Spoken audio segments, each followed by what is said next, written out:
नमस्कार दर्शक बंधु मु जीवन स्वागत करुच्ची मोर आज आउटे नुआ भिडियो।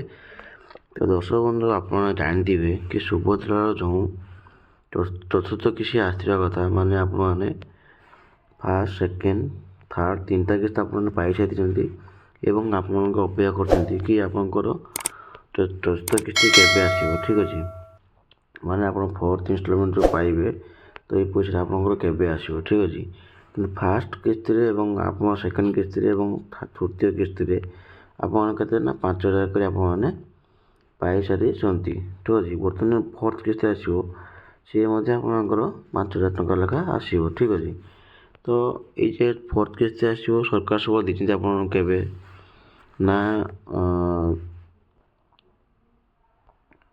गोटे हूँ महिला दिवस आ गोटे हूँ राखी पूर्णिमा। ठीक अच्छे तो बर्तमान तो राखी पूर्णिमा आप पैसा पारि सारी एवं बर्तमान जहाँ सूचना अच्छी कि मार्च मास 8 तारिख आपण को सुभद्रा पैसा आसपाई जाऊँगी।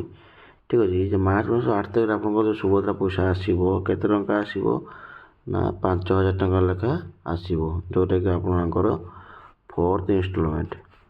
ठीक अच्छे ये फोर्थ इन्स्टलमेंट 5,000 टका आसो तो से विषय में आम कौन कौन योग्यता रही आपंकर जो कौन कौन जिनस थे आपने फोर्थ किस्ती आपने पैसा पाइपर तो से विषय में आगू जाना। जो पूर्व भिडियो आप नुआ अच्छा तो भिडियो को लाइक कर चैनल को सब्सक्राइब करने जमा भी भूलुनि।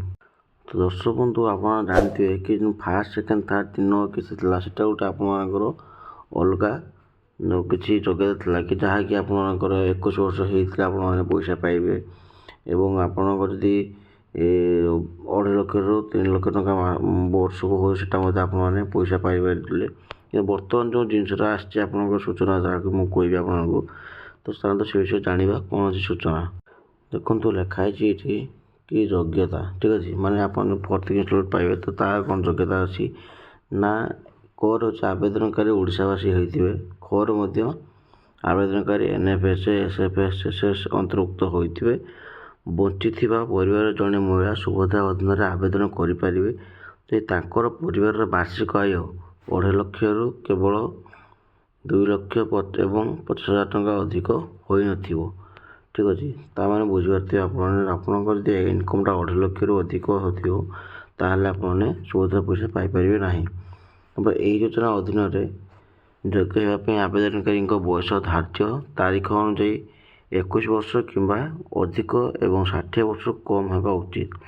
आधार कार्ड लिपिबद्ध हो जन्म तारीख को बयस गणना ग्रहण करा। ठीक अच्छे माने आप जो एजटा आपंकर काउंटिंग हम यहाँ केमी हम ना आप आधार कार्ड अनुसार आपंकर डेट अफ बर्थ जहाँ भी थी तो से अनुसार आपंकर काउंटिंग करके एज लिमिट देखा। ठीक अच्छे तापर देखो लिखाई आर्थिक वर्ष 2025-26 धार्य 1/4/2025 तारीख सुधा महिला मान बयस 21 वर्ष किंवा ताठू अधिक एवं 60 वर्ष कम होगा आवश्यक। तेणु आवेदनकारी जन्म तारीख 2/4/1965 रु 1/4/2004 पर्यंत होगा उचित।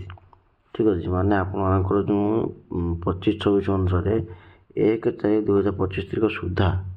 ठीक अच्छे माने आप बयस 21 वर्ष होता दरकार एवं 60 वर्ष कम होता दरकार ना आप सुभद्रा पैसा पाइपर ना। आगु तो लिखाई ये कि 2025-26 जदि महिला 1/4/2025 21 वर्ष हो योजना अवधिर अवशिष्ट वर्ष गुड़िक वार्षिक 10,000 टका लेखा मिल। सेहीपरि जो महिला 31/3/2025 तारीख 60 वर्ष पूर्ण करेंगे योजनार अवधिर अवशिष्ट वर्ष गुड़िक यही सहायता दिज्वना।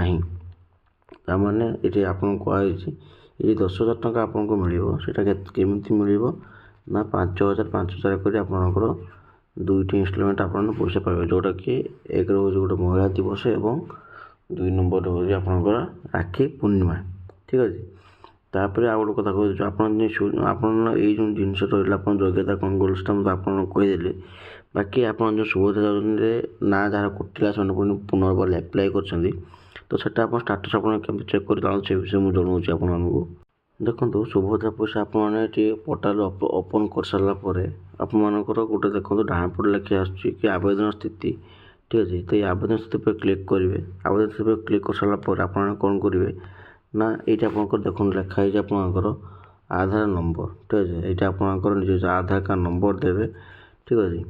ତାପରେ ଏଇଠି ଆପଣଙ୍କର ଗୋଟେ ଛୋଟ ସ୍ମଲ୍ ଘର ଦେଖାଯାଉଛି, ଏଇଠି ଆପଣମାନେ କ୍ଲିକ୍ ମାରିବେ, ମାନେ ଆପଣଙ୍କର ଠିକ୍ କରିବାର ଅଛି ଏଇଠି, ଠିକ୍ ଅଛି। ଏଇ ଠିକ୍ ମାନେ ଏଇଟା କ'ଣ କହୁଛି ନା ମୁଁ OTP ମାଧ୍ୟମରେ ଆଧାର ପ୍ରଦାନିତ ପ୍ରମାଣୀକରଣ ପ୍ରଣାଳୀ ସହିତ ନିଜକୁ ପ୍ରମାଣୀକରଣ ପାଇଁ ମୋର ସମ୍ମତି ପ୍ରଦାନ କରୁଛି। ମାନେ ଏଇଟା ଆପଣଙ୍କର ଆଧାର କାର୍ଡ଼ ନମ୍ବର ଦେଇକି ଆପଣ ଏଟାକୁ ଲଗ୍ଇନ୍ କରିପାରିବେ, ଠିକ୍ ଅଛି।